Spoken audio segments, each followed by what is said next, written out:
দিচাঙৰ খহনীয়া কবলত পৰি এটি নিচিন্ন হোৱা উপক্ৰম হৈছে এটি পথ আৰু এই পথটো হৈছে মাহমৰা সমষ্টি বিধানসভা সমষ্টিৰ অন্তৰ্গত বনমালী শান্তিপুৰ অঞ্চলৰ মূল পথ আৰু এই পথটো মই দৃশ্য দেখুৱাবলৈ অনুৰোধ জনাইছোঁ ভিডিঅ' জানিছক এটি আচলতে দিচাঙৰ খহনীয়া কবলত পৰি ইতিমধ্যে নিচিন্ন হৈ পৰিছে অঞ্চলবাসী একমাত্ৰ যাতায়াত সংযোগী একমাত্ৰ পথটি আৰু এয়া আমি দৃশ্য দেখুৱাইছোঁ জৰাজীৰ্ণ হৈ পৰা পথটো আচলতে নিৰ্মাণৰ ক্ষেত্ৰত বা দিচাঙৰ কবলৰ পৰা দিচাঙৰ গৰাখহনীয়া কবলৰ পৰা এই পথটো ৰক্ষা কৰাৰ ক্ষেত্ৰত আচলতে বিভাগীয় কৰ্তৃপক্ষই কোনো পদক্ষেপ নোলোৱা অভিযোগ উত্থাপিত হৈছে অঞ্চলটোৰ বৃহত্তৰ অঞ্চলটো আচলতে যিসকল স্থানীয় জনতাই আচলতে এই পথটোৱেদি অহা যোৱা যাতায়াত অব্যাহত ৰাখে বিভিন্ন স্কুলৰ ছাত্ৰ ছাত্ৰী এই একমাত্ৰ পথটোৱেদি তেওঁলোকে যাতায়াত অব্যাহত ৰাখে তাৰ পাছতো আচলতে বিভাগীয় কৰ্তৃপক্ষই এই পথটো নিৰ্মাণ কৰাৰ ক্ষেত্ৰত বা বিভাগীয় কৰ্তৃপক্ষই এই পথটি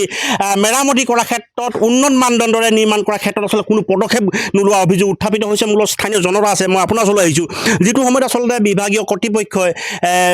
যি লোক নিৰ্মাণ বিভাগে হওক বা ৰাজ্য চৰকাৰৰ নেতৃত্বই হওক তেওঁলোকে আচলতে অসমৰ বিভিন্ন বাট পথ নিৰ্মাণ কৰি হৈ আছে বুলি তেওঁলোকে সদৰি কৰি আহিছে কিন্তু তাৰ সমান্তৰালভাৱে আমি যদি চাওঁ মাহমৰা বিধানসভা সমষ্টি অন্তৰ্গত এই বনমালী শান্তিপুৰ অঞ্চলৰ একমাত্ৰ সংযোগী পথটো আচলতে জৰাজীৰ্ণ গোটেই বিষয়টো আচলতে কি হৈছে হয় লোক নিৰ্মাণ বিভাগৰ অধীনত ইতিমধ্যে বিভিন্ন ঠাইত ডাঙৰকৈ পকী ৰাস্তা হৈছে গাঁও অঞ্চলৰ ৰাস্তা হৈছে কিন্তু আমাৰ দিচাংপানী অঞ্চলৰ বনমালী যি মোহনদেওধাই ৱাৰ্ড আমাৰ ৱাৰ্ডত কিন্তু এতিয়ালৈকে কোনো লোক নিৰ্মাণ বিভাগৰ অধীনত ৰাস্তাৰ কাম হোৱা নাই আপোনালোকে ৰাস্তাটো দেখিছে ইতিমধ্যে এই ৰাস্তাটোৱে আচলতে ইয়াৰ 70-80 ঘৰ মানুহে এই অহা যোৱা কৰে আমাৰ ছাত্ৰ ছাত্ৰীসকলে স্কুললৈ অহা যোৱা কৰে আমাৰ বিভিন্নজন ৰাইজে এই অঞ্চলত খেতি বাতি কৰি বিভিন্ন হাট বজাৰলৈ অহা যোৱা কৰে আৰু আমি এটা কথা মন কৰি আহিছোঁ যে দিচাংপানী গাঁও পঞ্চায়তৰ অন্তৰ্গত যিটোৰ MGNREGAৰ অধীনত তেওঁলোকে জব কাৰ্ডৰ কাম হয় ছমাহ কাম ইয়াতে বেছিকৈ হয় বছৰৰ ছমাহ কাম ইয়াতে হয় কিন্তু আজি তাৰিখলৈকে তেওঁলোকে কি কাম কৰে তেওঁলোকে জানে মাত্ৰ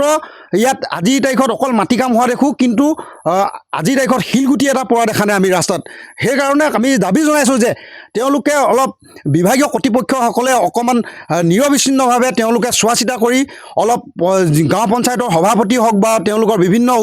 উচ্চপদস্থ বিষয়া হওক যে তেওঁলোকে ৰাস্তা পদূলিবোৰ অকণমান চকু কাণ দিব লাগে মাত্ৰ তেওঁলোকে অকল কেতিয়াবা যিসকল দলীয় নেতাকৰ্মী আছে তেওঁলোকে অকল নিৰ্বাচনৰ সময়ত এই ৰাইজসকলৰ ওচৰলৈ অহা দেখোঁ কিন্তু যে ৰাস্তা পদূলি নিৰ্মাণ কৰিব লাগে এনেকুৱা কিন্তু আমি দেখা নাই অকল মাত্ৰ তেওঁলোকৰ যিসকল মহিলা সবলীকৰণৰ আঁচনিক লৈ তেওঁলোকে অকল ব্যস্ত থাকে কিন্তু আজিৰ তাৰিখত এই আমাৰ স্থানীয় সন্মানীয় যিজন নৱনিৰ্বাচিত বিধায়ক আমি সুৰুজ দিঙীয়া ডাঙৰীয়াক অনুৰোধ জনাইছোঁ যে তেওঁলোকে অন্ততঃ দলীয় কৰ্মীসকলক পৰা মত পোষক কৰি পেলাই তেওঁলোকে এই ৰাস্তা পদূলি ক'ত বেয়া হৈ আছে বা শিল ক'ত পৰা নাই এনেকুৱাবিলাকত যদি শিল তেওঁলোকে দিয়ে তেতিয়া কিন্তু আমাৰ স্থানীয় ৰাইজ উপকৃত হ'ব আচলতে তেওঁলোকৰ মন্তব্য মই পুনৰ সামগ্ৰী দৃশ্য দেখুৱাবলৈ অনুৰোধ জনাইছোঁ এইটো আচলতে মূল পথ আৰু এই পথটোৱে আচলতে অঞ্চলবাসী 70-80 ঘৰ লোকে আচলতে এই পথটোৱে যাতায়াত অব্যাহত ৰাখে কিন্তু তাৰ পাছত আচলতে বিভাগীয় কৰ্তৃপক্ষই আচলতে অতি ৰহস্যজনক কাৰণত এই পথটো নিৰ্মাণ নকৰা অভিযোগ উত্থাপিত হৈছে আৰু সমান্তৰালভাৱে আচলতে তাণ্ডৱ সৃষ্টি কৰিছে দিচাঙৰ গৰাখহনীয়া আচলতে বৃহত্তৰ অঞ্চলটো একমাত্ৰ সংযোগী পথটো আচলতে যাতায়াত কৰাৰ ক্ষেত্ৰত ৰাইজক সংকৃত কৰি তুলিছে ইতিমধ্যে গৰাখহনীয়া কবলত পৰি পথটোৰ অধিকাংশই আচলতে দিচাঙৰ বুকুত যা গৈছে এই ক্ষেত্ৰত আচলতে বিভাগীয় কৰ্তৃপক্ষই কেনেদৰে ব্যৱস্থা গ্ৰহণ কৰিব এই ক্ষেত্ৰত বিভাগীয় কৰ্তৃপক্ষই এইসকল লোকক যাতায়াত কৰাৰ ক্ষেত্ৰত বা উন্নত মানদণ্ডৰ এটি পথ নিৰ্মাণ কৰাৰ ক্ষেত্ৰত তেওঁলোকে কেনেদৰে সুব্যৱস্থা কৰি দিব আচলতে পৰৱৰ্তী দিনবোৰতে লক্ষণীয় হৈ পৰিব হয়